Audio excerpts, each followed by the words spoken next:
share too.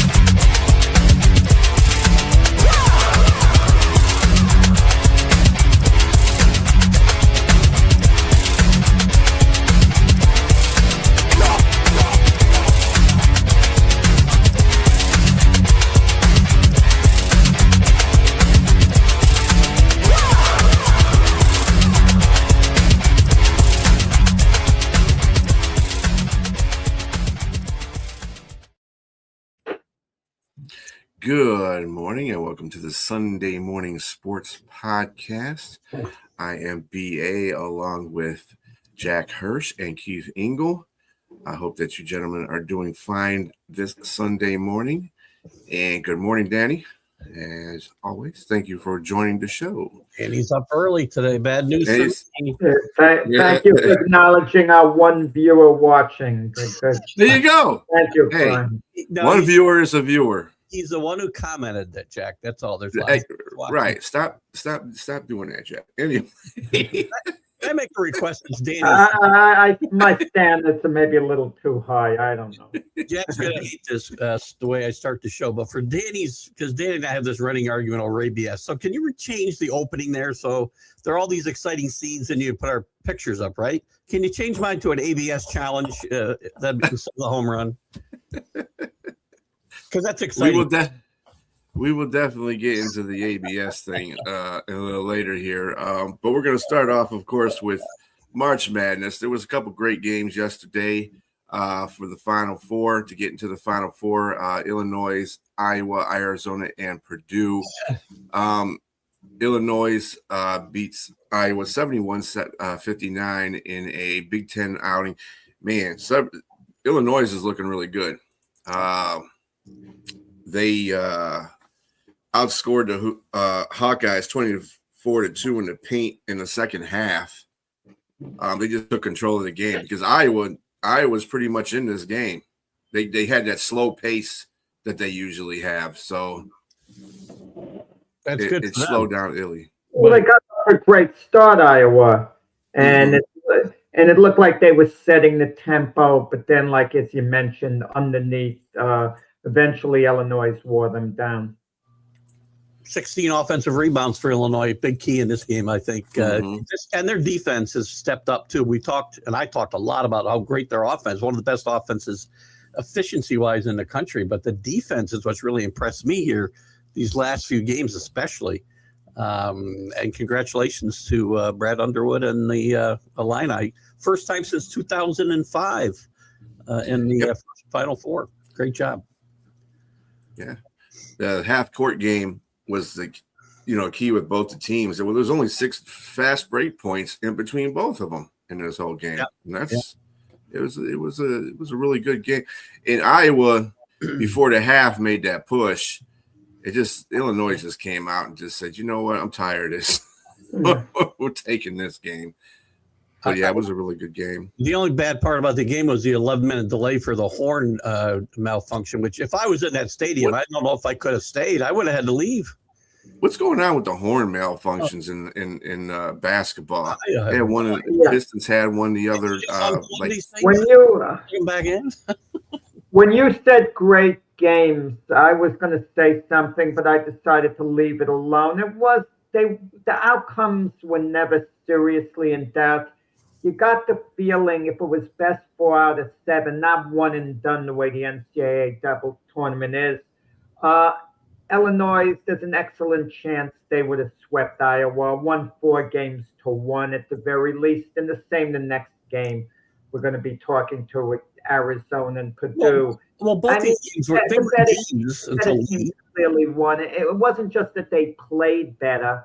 They're just flat out better teams. I mean, you could make an argument St. John's and Duke, if it was best of 7, maybe would be 4-3. That Duke, even though more likely than not, is a little marginally better team than St. John's, you can make an argument, that St. John's would be good enough to beat them if it was more than one and done, but not in the case of the two games last night. The games were close until late. Both of them. Well, Arizona pulled away a little sooner, I think, than Illinois. Because Iowa got off to that big lead to start. What did they get up, a 12-2 lead early? Something like that. Something like that. Yeah. So that gave them kind of like a cushion, so when Illinois then bit into the lead and then, wore them down, as we said. Well, it would just look at. I like to watch games that are well played and good, well coached. And Brad Underwood is an underrated coach. And I'll give you a hot take right now. If Bill Self leaves because of health reasons in Kansas, Brad Underwood will be the next coach at Kansas. Take it to the bank. There's your hot take for this morning. So let me get this straight. So one team advances to the Final Four. So the coach wants to leave to go elsewhere for another program that didn't do as well, even though the university he's at might extend them and give him the same money. Happens all the time. It happens all the time, exactly. I'm being a little sarcastic about these coaches. Yeah. Some of the glamour moves they make. But, this is yesterday's results, guys, were great for college basketball because it's been forever since Illinois and Arizona had made it to a Final Four. Great for college basketball. I wasn't surprised about Illinois' time because they're not known as a basketball school. They've had some very good years through the decades, but not great, lasting success. But Arizona, I was surprised it had been since 2001 since they'd been to the Final Four. The great Lute Olson, that time they've had some great years and never made it. So, congrats to them and Tommy Lloyd too, another guy whose name Jack you just talked about guys moving around. Tommy Lloyd's going to be wooed by North Carolina, guaranteed. So nobody, and the coaches too. Will Wade just went to LSU. Not to get off topic here a little bit, but. Will Wade just went to LSU, and he's the villain again. And these coaches complain about all the player movement, but they have no restrictions on movement except paying off big payouts, and that's nothing to these schools anymore. So the coaches got to stop complaining about the player movement if they're not going to restrict themselves. I mean, the funniest was, in the 1980s when Herschel Walker left the University of Georgia to sign with the New Jersey Generals. And he was given about $5 million by Donald Trump to come, who was the owner of the Generals at the time, to come there. And that was enormous money, $5 million. That was life altering then. Vince Dooley says, I feel sorry for that boy not getting his college education because he left school early. Come on. Every kid's going to take that money, especially in 1980. $5 million was like, probably $30 million today. Mm-hmm. And on to the other game of the day yesterday, Arizona beating Purdue 79-64. They were down 38-31 at halftime. And the 40-22 advantage in the paint really helped Arizona out in that game. They just there were another one. It's kind of like these teams that are number one seed wait until the second half to really establish their dominance. I've noticed that with Michigan, Arizona, and Illinois, they've all done that in this tournament. Guys, kind of weird, but we've talked about this before. Purdue was the team that was in the tough games before playing Arizona, and Arizona was kind of cruising in, the tournament so far, cruising during their games. And I think the sharpness of being in the tough games helped Purdue early on in the first half. And Arizona kind of needed a wake-up call to realize they were in a game that they could actually lose. And then they picked the tempo up, and then they pulled away, and there was no doubt about it. That's fair. Arizona's hard because you can't just stop one guy or two guys because they're very balanced scoring attack. And unlike some of these other teams, if you can shut one or two players down, you're going to have a much better chance to win. With Arizona, they come at you from everywhere, and everybody can help you. Purdue did get off to a good start, as you said. And I thought they were going to match up well because Arizona's really good inside, as you said, Brian. And Purdue's got some big men. They got two big men. They play together a lot of times. They both look like they're about 40 years old, by the way, which is kind of interesting. But yesterday, they wore down, and Arizona just took control of this game in the second half. Foul trouble got to them early too. That was the other thing. Yeah. And their bench, I think only 4 points off the bench. A lot of minutes off the bench for Purdue, but not a lot of production, which is not good. Yeah. Yeah, that was their downfall right there as well. Looking forward to the next couple of games today. Michigan and Tennessee and Duke and UConn. We'll do Duke and UConn first because that seems to be the most intriguing game of the two. Duke, man, they came up big against – I'm telling you that Caleb Brown being back in the lineup, I think, has done a lot of wonders for Duke's lineup. Foster, yeah. 100%. I said Friday. Yeah, Foster. I said he was a key to the game. I didn't think he played he'd be that healthy, and he was very healthy. He played very dynamic. And I think St. John's wins that game if he doesn't play and play that well. So, now I think Duke is the best team in this tournament with him. If he's close to 100% and stays that way, Duke is a much different team, as you saw yesterday with him, or Friday with him on the court. I don't like the way the NCAA does the matchups, the brackets, and the whole thing. I wish they'd go to straight seeding. Straight seeding, the number one team plays the lowest rated seed, and as the teams advance in the tournament, the highest rated plays the lowest seeded left. This way you kind of avoid these, classic matchups like Duke and Connecticut. One of them is not going to the Final Four now. And if there was seeding, they could meet in the Final Four and conceivably the finals even. Well, there's multiple reasons that could never happen is because of travel. These guys would have to leave after the first round to go play somebody else, potentially somewhere else in the second round. And probably more importantly, the bracket is what really matters. The bracket sells this tournament to people who don't even care about college basketball. And if you destroy the integrity of the bracket, then this tournament what does it mean now? That St. John's is the Big East champions? Duke is the Big East champions? Connecticut is the Big East champions? Who cares at this point? I didn't say anything about Big East. I didn't say anything about tournament champions. I just said the integrity of the bracket itself, the way they set up brackets and follow that bracket through the tournament. That is a big drawing point for the viewers, especially casual viewers, which, by the way, matter a lot to all these sports. People who don't watch the sports normally, and the brackets.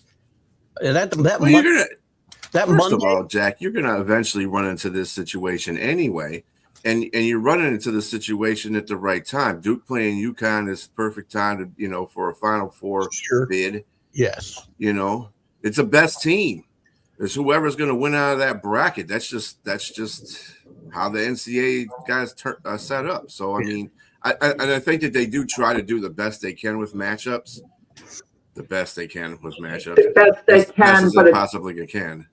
It opens the door for a weaker team to get matched with a superior team and have a chance to win it all. Because today, either Duke or Connecticut is going to be out of the picture at the end of the day. And someone can cash in whoever, plays the winner. Carlos really thinks who's playing the winner. Perfect brackets, by the way. There's never been bracket. I think he's being sarcastic when he says that. I hope that's the whole point. Yeah, to Jack's point of you should find this and we should do this to the bracket. I mean, I think it would probably be a little bit more uncompetitive if you did it the way that you're talking about, Jack. And this way, all surprises. I don't think has anybody ever had a perfect bracket? Never happened. It's like 10 times 10 times less likely to have a perfect bracket than hit the Powerball. So it's like ridiculous. There's only, of all the brackets that are tracked, right? And there's 140 million or something. I don't know. An eighth grader is the only guy who had all the Sweet 16 picked correctly. So there you go. It doesn't happen. Leave it to an eighth grader. So who do we got in this Duke and UConn match? matchup here. It's a great matchup. Again, with Caleb Foster back, I really like Duke here. He makes Boozer that much better. I mean, he played great even with him out, but he doesn't have to carry as much of the load, especially handling the basketball. I like Duke here, but I'm not going to count UConn out because there's very few teams in this tournament, especially left, that have two senior leaders like UConn has, and you can't discount that either. K-Bon has hit some big shots the other night against St. John's and a couple of big rebounds. I like both these teams. And I like both these coaches, but I think Duke pulls this game out. I mean, Foster's still hurt. He's still impaired. He's still not at his best. But you make a good point. He can, at the very least, handle the ball, and it allows Boozer a little more freedom, to go to the basket more. That he doesn't have to play point guard. So it bothers me the way UConn finished the season. I still can't get over them losing to Marquette, and I still can't get over their poor effort, in the Big East tournament against St. John's. They never even took a run at St. John's in that game. I mean, they got it to 7 points, down to 7 points a couple of times, fell back. I just didn't like what I was seeing in a couple of games. But, of course, come tournament time, they've answered the bell so far. They've won 3 games. It's hard to pick against Duke in this matchup. I mean, is it going to be a close game? Yeah, it's going to be a close game. But it's hard to pick against Duke. Yeah, and Dash, I mean, I'm with you with the Duke thing because I'm not a big Duke fan, but they are good. They are good. You got to give them their props. They are one of the best teams in the country. And he's a UNC fan, so go figure. It's kind of like Sonia and her UNC hatred too. So whatever, it works both ways, I guess. Just don't bet money if that's the way you think, because if you bet against teams just because you hate them, you're going to lose a lot of money. I can tell you right now. See, the hate right there. They suck. Duke and UConn, I think I'm with you on this one, Keith. I think Duke will take it just because Caleb Foster's back. He just adds something special to that team. I mean, they played a whole lot different. And St. John probably could have won that game if Caleb wasn't in it. I'm going to tell you right now. He just added a different element. Yeah, and they just can't put the ball in the basket. Not the 3-pointers. They shot St. John's was terrible from 3 points. Even their best 3-point shot, shooter only took one shot. One 3-point shot the other night. You can't. And he made it. Something about this. At the end, crazy. Something about the Duke team. They never get rattled. I mean, when they fell down by 10 points against St. John's in the second half, it wasn't panic time. There's a certain poise. You've seen it throughout the season. They don't get rattled. They fall behind. You can even tell when they're meeting in the huddle how calm they are. Good coaching. That's what that is. That's really good coaching for sure. Yeah. John Shire, good coach. And then the next game after that is Michigan and Tennessee. Who you got in this one? Michigan's done a great job rallying, the whole team rallying after Kason went out, their best player. Everybody thought that was going to be a death knell for Michigan, and they played really good basketball without him, maybe some of their best basketball without him. And again, a team I think that is very balanced as far as spreading the scoring around. You can't stop one guy. Dusty May's done a great job. I'd love to see Tennessee get a chance. This is their 3rd straight trip to the Elite Eight. Rick Barnes has been here a few other times and never really gotten. He's been in the Final Four once with Texas. But Tennessee's played really well and puts the ball in the basket, which is strange for them. They always have good defensive teams and have trouble scoring. They've played really well, but I think Michigan's going to have too much for them here today. In Michigan, you're going to get 2 number 1s seeds moving on today. I mean, that's what I was talking about a little while ago. The loser the Duke-UConn game, I think, would beat both Michigan and Tennessee if there was a certain seeding, change the way things were done. But maybe it's not realistic what I'm talking about. Michigan strikes me as a weak number 1 seed. They just, they don't strike me as a strong, truly strong number one seed. I mean, I'm going to go with Tennessee. They only won 33 games this year, Jack. Yeah, I know, but have they really been dominant? You can point to the win total, but have they really been dominant? You must have not saw Michigan at the beginning of the season, and then when they went through a lull, they went back to what they were doing before, just destroying teams. They were beating teams by 30 to 40 points. They were the highest scoring team in the NCAA at one point. Right, and a tremendous record I think the strongest league in the country, the Big Ten this year. And I think you pointed out a couple of times, Brian, the results of this tournament proved how deep the Big Ten is. This is a really good basketball team and a really good coach.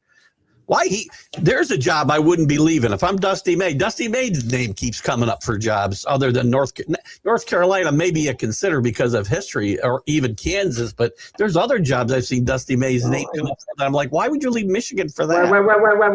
We don't want to insult Brian, who's a Michigan guy, who resides there.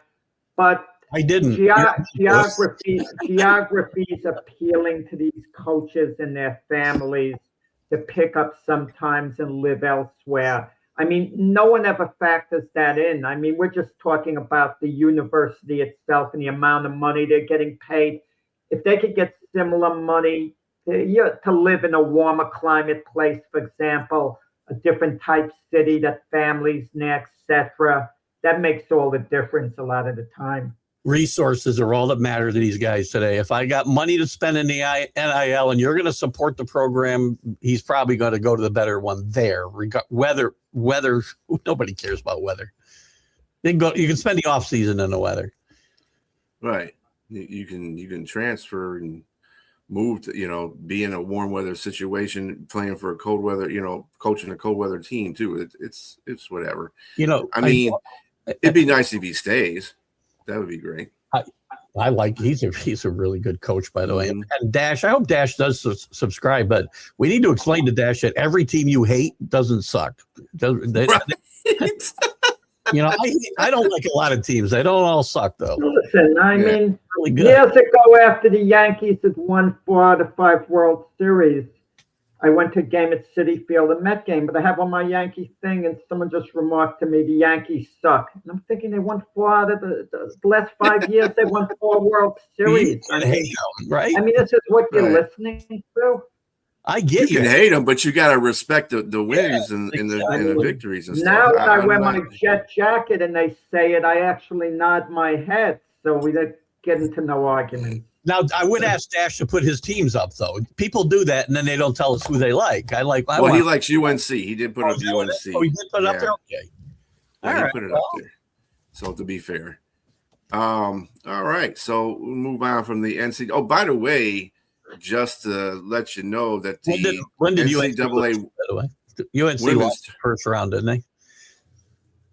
Sorry, I can't get off this whole thing. UNC lost in the first round. Yes. I watched a little of the women's NCAA tournament. I can't get the same emotions up for their tournament as the men. I got to be honest about it. My interest at most is mild, and that's being complimentary. And no put down for the women. Perhaps if they played at another time when the men weren't playing, they'd be better off. They'd have a little more of the spotlight on them.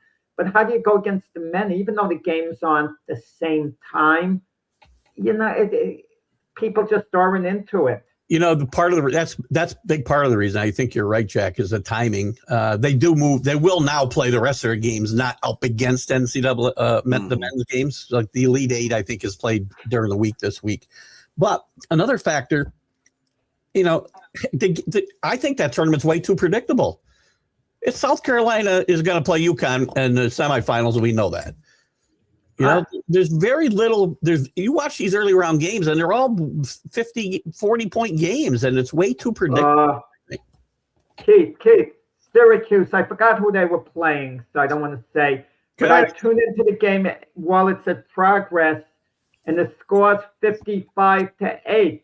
And at first, I think I'm looking at it the wrong way, and I'm saying, okay, that's 5:58 left on the clock, but where's the score? Just go home. And I'm looking around for the score, and then I realize it's 55-8.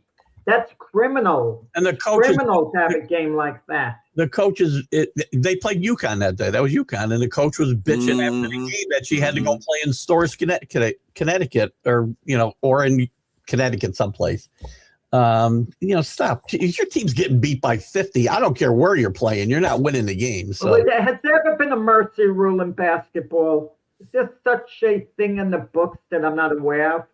And maybe in like CYO, but nowhere else. So if the score was ever like 102-4, we see. Imagine a coach pull their players off the floor. What would be the implications? We have seen games like that in women's basketball, I think, more than men's.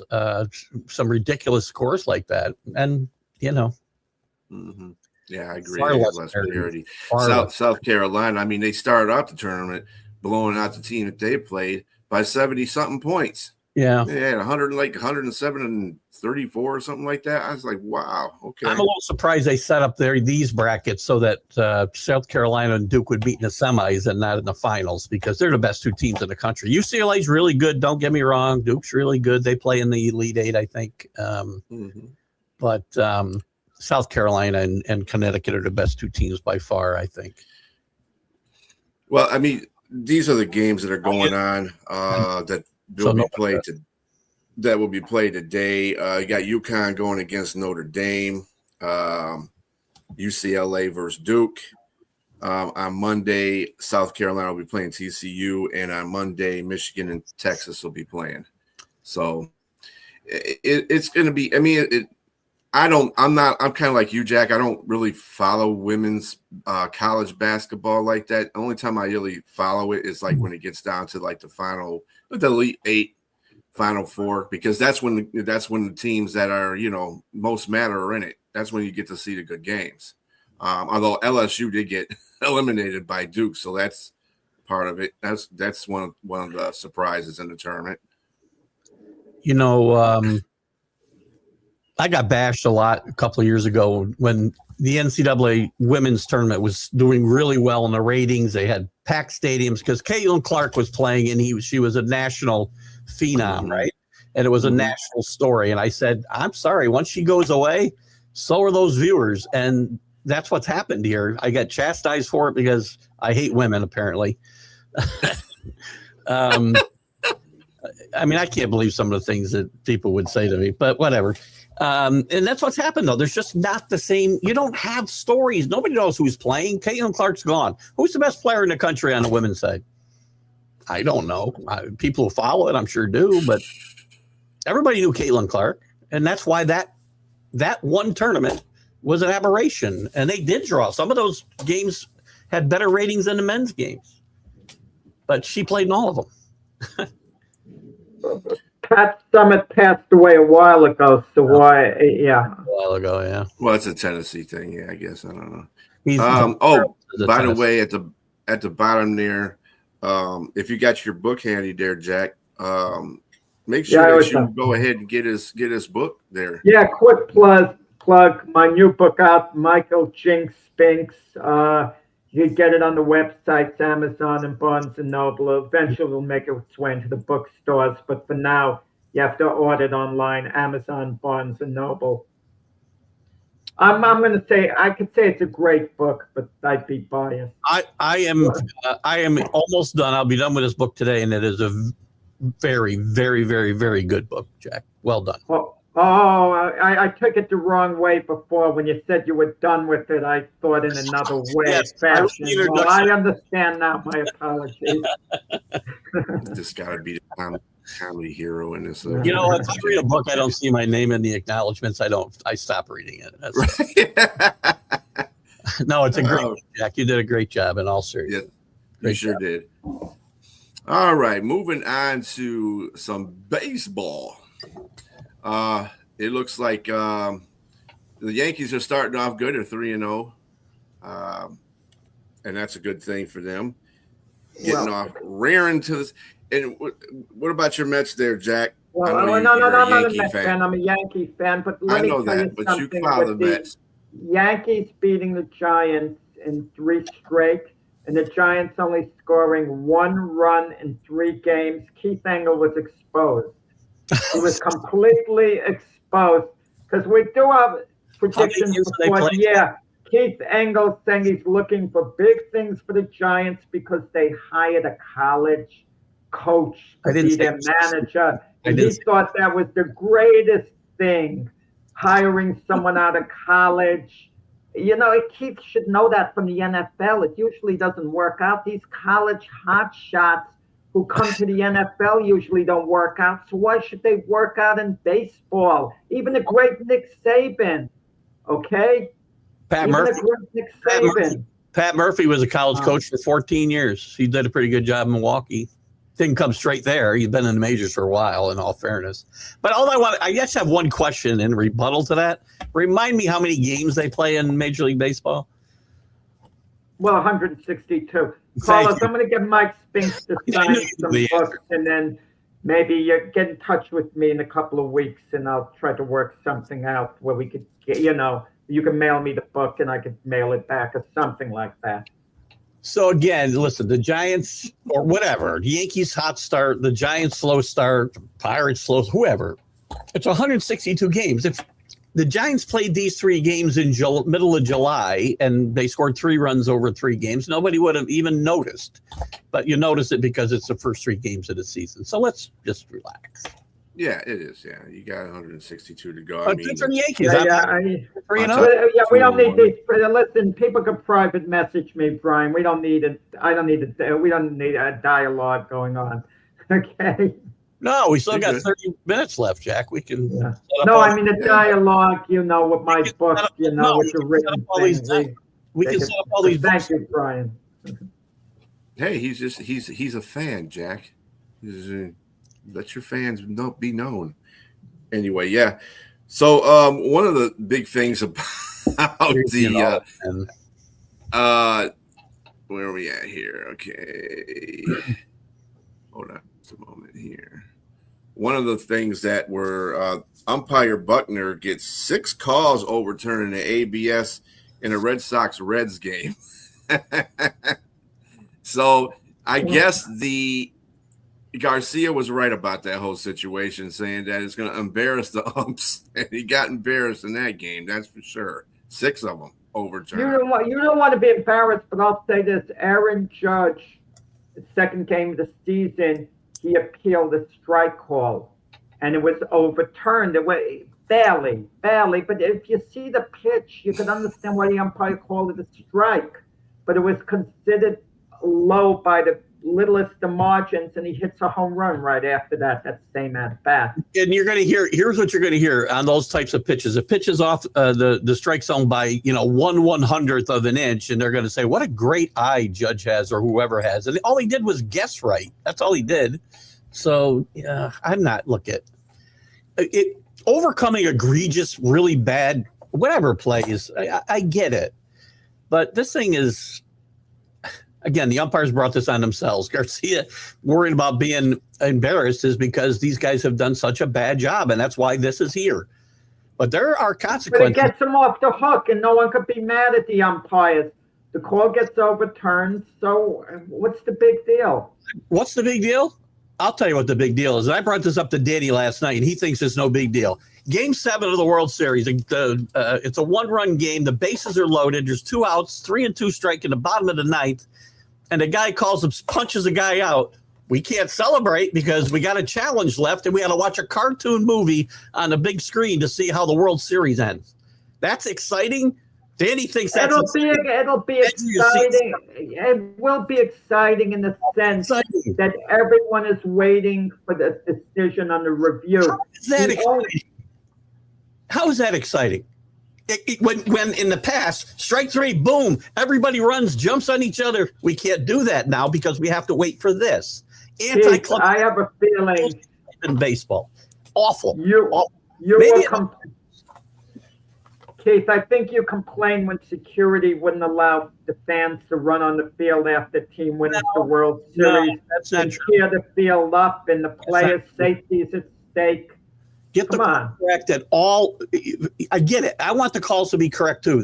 Both things can happen. We can make the umpires better and not lose the excitement of baseball with 7 challenges in a game. By the way, Brian, if an umpire is really bad, we might have 30 challenges in a game. That's going to be exciting. So you limited the amount of challenges you're allowed. Not if you win them. You can have unlimited. As long as you win them, you can go on forever. You should be allowed to. So it's just it's like, wait. It's like when you go to the casinos, when you're winning, you don't want to be stopped. You keep going as long as you're winning, right? I mean, what's the same thing? Tie gambling in the sports. That's good, Jack. I love it. In the regular season, I probably don't care. Yes, get the calls right. I'm right. And you know what? By the way, blowing a perfect game, not a no-hitter, by the way, Carlos, because I know the Galarraga game that you're talking about. Nobody would even remember on Galarraga, and I don't remember his first name now. Nobody even remember him or his perfect game that he didn't have. If he pitched a perfect game, we would never even be talking about it. Never. But we had one of the great human moments in the history of sports when Jim Joyce and Galarraga met at home plate the next day. That would never have happened. And we would have missed out on that. So what's the lesson? So we should glorify umpire screw-ups more than getting it correct. That is not what I'm saying. Every time I have this argument, it gets turned around into something that I don't mean.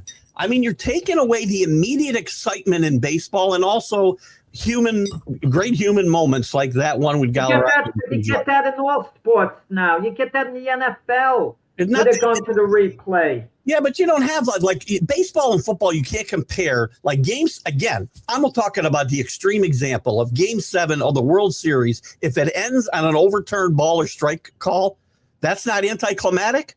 It's going to suck. And you will think so, too, when you see it. You will think not now. Look at the 85 World Series with Don Deckinger, the missed call at first base. Once again, would we ever talk about the 85 World Series if that didn't happen? No, we wouldn't. That's my argument. Well, yeah, but your argument, we would be talking about the 85 World Series like we talk about the other World Series. We talk about how many World Series do we actually go back and talk about? We don't talk more about the 85 World Series than others. We talk about Deckinger's call in the 85 World Series. That's what's talked about. Exactly. We talk more about Jack Morris's great game, 10-inning masterpiece for the Twins in Game 7 to beat the Braves. We talk about that more as a World Series moment than the 85 World Series with the Royals coming back from a 3-1 deficit to beat the Cardinals. We never would have talked about it because that game would have ended in Game 6 and have been over, and we would never, ever bring it up again. Ever. There'd be no reason to. It'd be lost to history. Again, I don't want bad calls, but they're part of the game is my point. Human error, we're okay.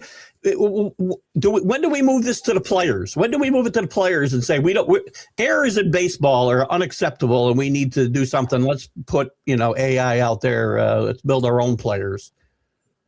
I know that's an extreme, but still, really, where's it end? Where's it going to end? Yeah. I'm with you on that, Keith. Though I'm a traditionalist, so I mean, all this. You got to have and.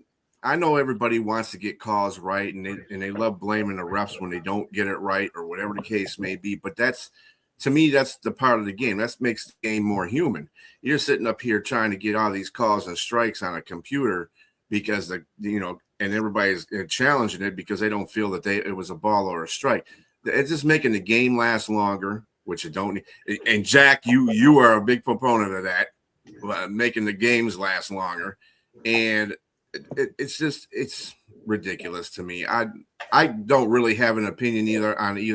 It's going to happen. It's just the way it's going now in this century. So, by the way, so Danny's comment that every sport does it and every sport's now getting the calls correct. No, they're not. They have replay in football. They still get the calls wrong. So come on. And Major League Baseball with just the replay. Forget about ABS for a second. That's been bastardized beyond belief, right? It's put into overturn egregious calls like the Galarraga call, like home runs that are called fair, whatever. Not for when a guy's foot comes an inch off the base when he slides in on a steal or a double. That's not what the rules meant for. And now that's what we've got. We've got guys being called out because their hand or foot came out the bag for a split second. And that's not what the rule's for. I'm sorry. It's for egregious calls If the guy's foot is off the bag, that's right there, No, Danny. It's 8 to 10 seconds on the challenge, but how long do you have to wait in between that 8 to 10 seconds? That's the point I'm trying to make. The pitch clock. It's more than 10 seconds. Yeah. And if the umpires are bad, this could be 30 times in a game, as I said before, because you're going to get that many chances. Then you wasted a minute of actual game time. Talking about games lasting too long, but last year, Game 3 of the World Series that went 18 innings. Keith thought it was a beautiful thing. I love 18-inning games. It's baseball. That's baseball. You know the great thing about baseball? It never had a clock. Now it does. Yeah. I don't need, but at the same time, games don't need to last 4 hours, right? No. True. But, I mean, if it lasts 4 hours, it lasts 4 hours. I mean, if it lasts 4 hours because it's 19 innings, okay, that's great. Mm-hmm. Right? Exactly. Who cares? Yeah. Baseball was meant to have invisible men on third, second. Come on, Jesus Christ! I didn't understand your question, Danny. Ask me on the show at 9. I don't remember. I don't know what you're asking. I really don't know. I feel like it's a cognitive test you're giving me with that. What percentage of calls? I don't know what we're talking about. No. Again, for the challenge itself, yes, but how about restarting the pitch clock? Again, you got to factor all that in. I'm not saying it's going to make the games an hour longer. I'm not saying that. And that's not my major argument, by the way. It's not. Well, just for the sake of the MLB today, we have the Kansas City Royals going to play the Atlanta Braves, the Minnesota Twins going against the Baltimore Orioles, Texas Rangers playing the Philadelphia Phillies, and the Oakland Athletics going against Toronto Blue Jays, Pittsburgh Pirates going against the New York Mets, Boston Red Sox going against Cincinnati Reds, Colorado Rockies going against Miami. Oh, that's going to be a fun game. Chicago White Sox going against the Brewers, the Angels against the Astros, the Rays against the Cardinals, Washington against the Cubs, Cleveland Guardians, I hate saying that name, against the Seattle Mariners for the final one. You can say Indians. It's okay.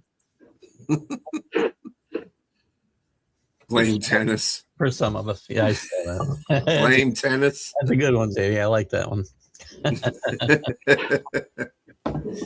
All right. So going from the world of Major League Baseball, like we have enough controversy on that one.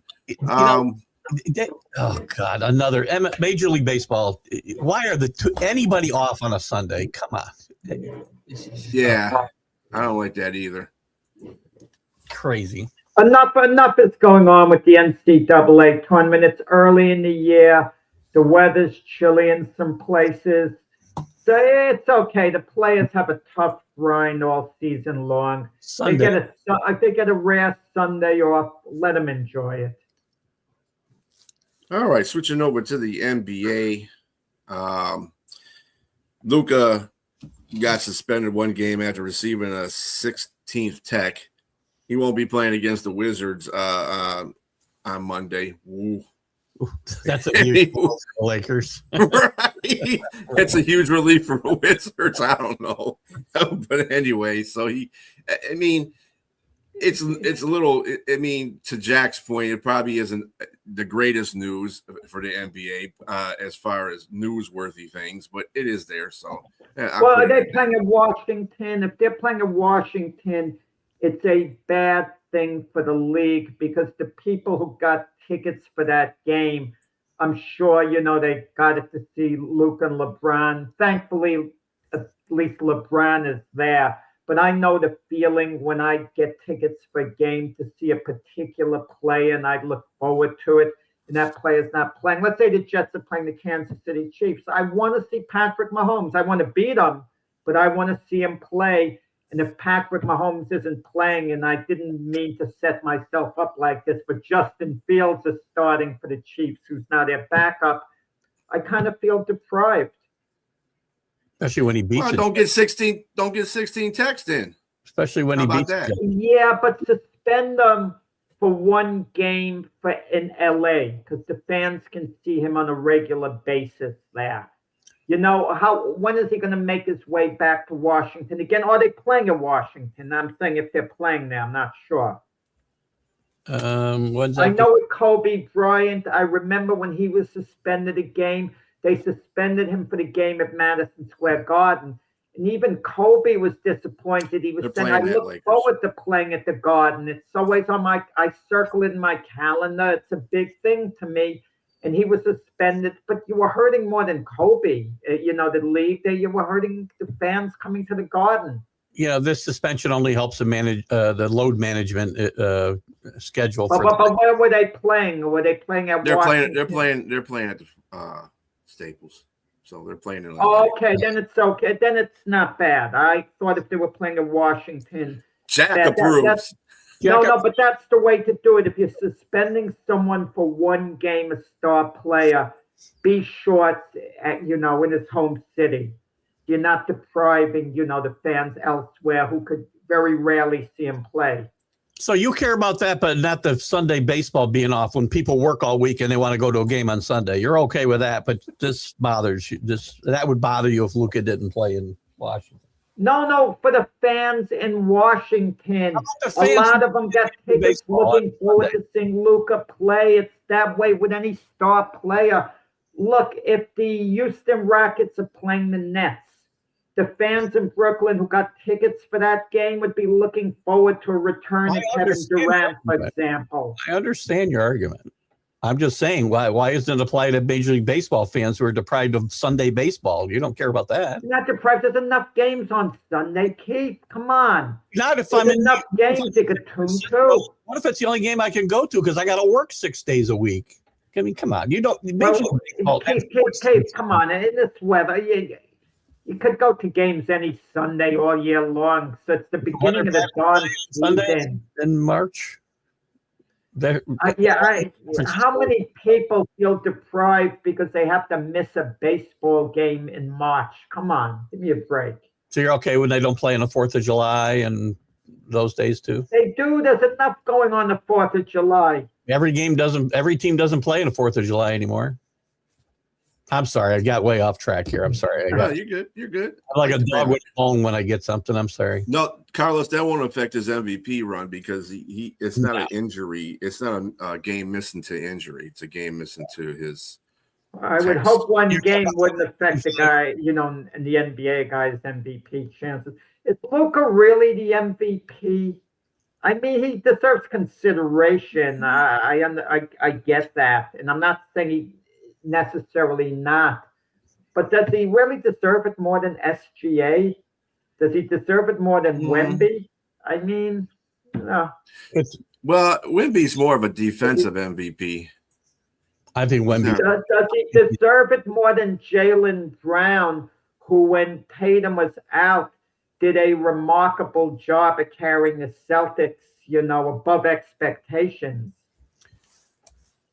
Brian, you were referring to I think when you were talking about, does it affect them? You're talking about the 65 game minimum. Is that what? Yeah. I think Carlos was asking that question. Yeah. I don't know. I think he was just asking in general. Maybe he's not. In general. Maybe. I don't know. Yeah. I'm sorry, Carlos, if I misread your. I didn't even know about the 65 game rule till the last couple of weeks. I didn't know they had this rule in place. And it's to kind of avoid the load management and tanking and all that, right? But you said some games you missed don't count against that 65 game limit. I know. Yeah, that would be. If it's not injury related, it doesn't count against it. So if he misses this game, you can't have really load management in the NFL because they feel they need guys for every single game because every game is so crucial. But load management is going on in baseball all the time. They were even using it in the World Baseball Classic. They couldn't use players. Well, that's because it's spring training partly. But load management in baseball is a little bit different because you're playing every day for, 7 months. That's a long time. So the division, the conference goes like this so far in the Eastern Conference. The top 3 teams are the Pistons, Celtics, and the Knicks. In the West, it's the Thunder, Spurs, and the Lakers. Thunders and Spurs already clinched their. Let's see what they did. Yeah, they clinched their division. The Pistons clinched the playoff spot, so we're good on that. Today's games will feature the Clippers going against the Bucks, the Heat going against the Pacers, the Wizards going against Portland. Boston's playing the Hornets. That ought to be a good game. The Kings are playing the Nets. The Magic are playing the Raptors, and the Rockets are playing the Pelicans. And the Knicks are playing the Thunder. Another good game that's going to be on today. Golden State is going against the Nuggets. So that's your slate of games for today for the NBA. We only got, 8 or 9 games left? Yeah, I see 8 with some teams, yeah. I can't believe we're here already. Yeah. 3 months of playoffs on the way. Yeah, next week we'll be talking about playoff seeding, basically. I kind of wonder, Embiid's name came on the screen now. Is he really going to be a Sixer next year? They're finally going to move on from Embiid. He'd have a lot of value for contending teams.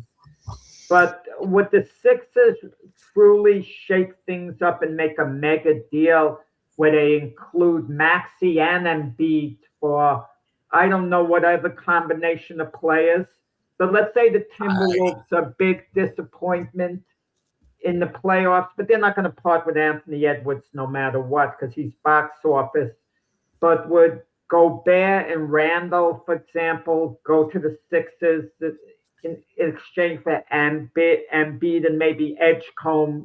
Maxey would be too much for the Sixers to give up in that type of deal. You kind of wonder. Some team that's disappointing in the playoffs is going to make a very big, bold move. Yeah, and Giannis isn't going to be a buck next year. But the question is, how much do you give up for him? I don't know if I agree with that specific trade, Jack, but that's not really the point, right? I do think there's a very good chance the Sixers blow this up and start over. I really do. Yeah, I mean, they're still technically they're still battling for last place in the playoffs. So, and Minnesota's already, they're like what 6th or 5th in the Western Conference. So they're going out in the first round. No. The Timberwolves are intriguing. The Timberwolves actually have a chance of going to the finals. I mean, everyone's looking at OKC, San Antonio, but the Timberwolves are capable of beating those teams. That's my point. I'm not saying they are. But they are capable of getting to the finals. The Sixers are not capable of getting to the finals, even if Embiid's healthy with Maxey. I mean, anything's possible. Look at Indiana last year. So I guess I shouldn't say that. But Embiid's not all of a sudden going to become a monster again before the year's out. And Maxey isn't going to start lighting it up. And then there are too many good teams there in the East. I don't think the T-Wolves have the defense to compete with either the Spurs or the Thunder, actually. But they have the last couple of years. They just couldn't get over the top. Maybe they finally get over the top. They can put the ball in the basket, but I don't think they do have the defense with. They do have the defense of Rudy Gobert. It's an excellent rim protector, rebound. If Gobert really plays up to capabilities. And Anthony Edwards could play like a mega star, and we know what Randall is. Are you Rudy Gobert's agent? Because you managed to get Rudy Gobert, he can have an impact. Don't get me wrong. On the defensive end, he can have a big impact. He doesn't more often than not, though. He never plays big in big games. Well, that's what I mean. If he shows up. Really shows up in the playoffs. Big if.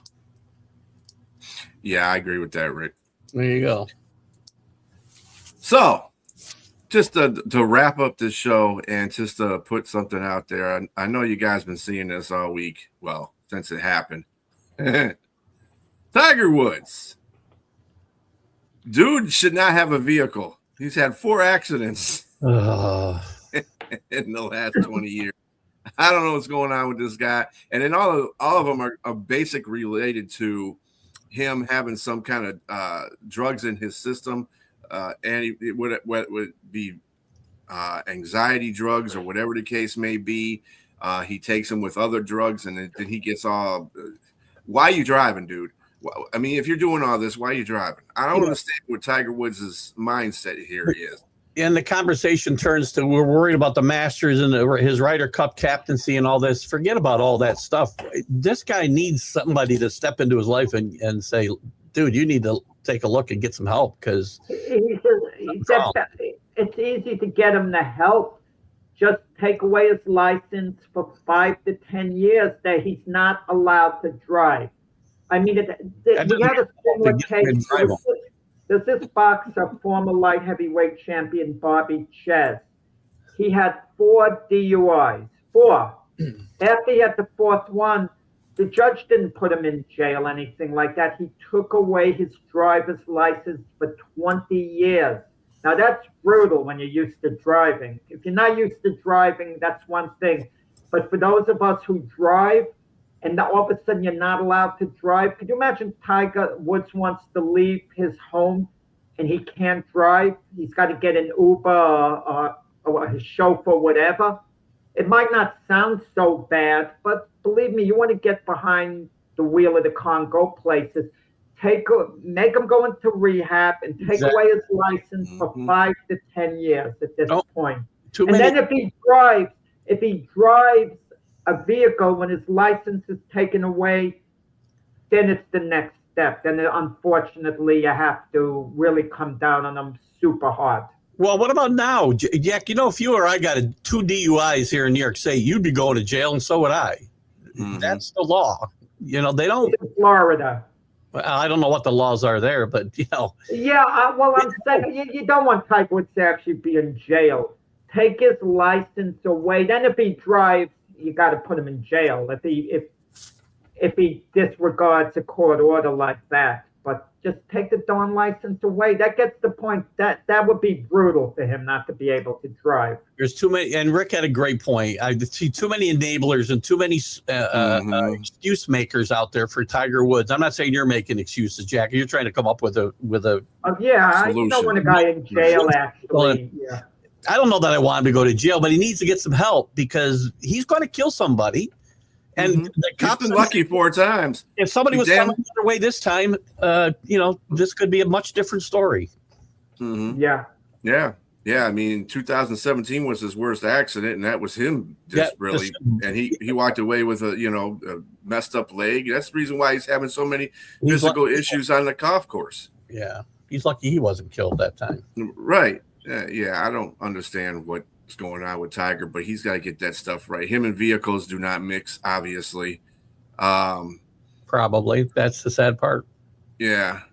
And, whether his ex-wife bashed his car in with a bat, whatever that one was when he got caught cheating. Thanksgiving night or something, I think that was. Yeah. So, yeah, I would think that, you would stay away from cars at this point. And if you're having so much pain, you got to have some kind of therapy to it. Like if you got to go somewhere, call an Uber. You have enough money to go and have somebody.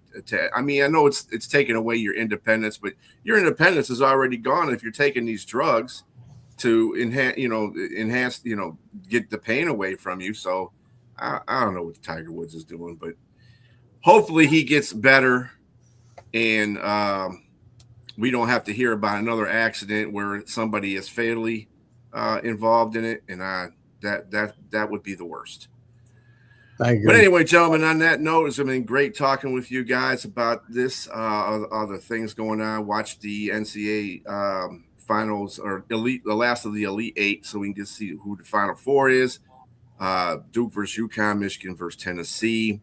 Everybody have a very good rest of your Sunday. And remember, get Jack's book and check Keith out next on the Stream of Consciousness. And Keith, use the afternoon that the Yankees are off to maybe do something away from sports, whatever it's going to be, because this will be the only Sunday off for the season. And I know you want to watch Yankee baseball, but you'll have to, bear with it for today. Thank you, Jack.